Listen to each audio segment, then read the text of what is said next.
In this video, we will go over how to disable double-click family editing to protect your Revit project workflow. When working on a project and you accidentally double-click on a family, and that leads Revit to load and open the family editor, which can be really inconvenient and interrupt your workflow. Let's close the family and make changes to the Revit settings so you can prevent that from happening to you again. To start, let's go to File tab all the way on the top left corner. Now, go all the way down to the bottom where it says Options. Let's select the user interface. Here there is a setting to customize double-clicking options.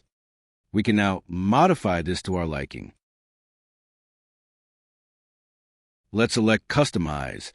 Now a box opens up where we see on the left side different element types, and on the right side, the setting for these elements when using the double-click action. Let's change the settings for the family. We have the option to change it to either edit type or do nothing.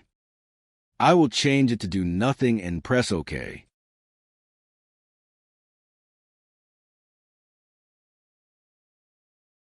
Now let's test it out.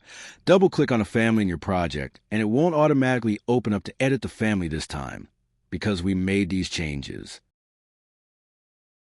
If you do need to edit the family, you can now either go into the Modify panel and select Edit Family, or you can use the shortcuts. Press KS to open the keyboard shortcuts, and now let's search for the command Edit Family. I already have it set to EF. Make sure to set a shortcut. If you don't have anything set,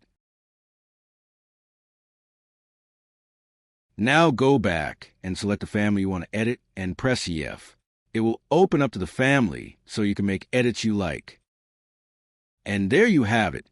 That is how to disable double-click family editing to protect your Revit project workflow. If you have any questions, feel free to ask in the comment section below. Thank you for watching.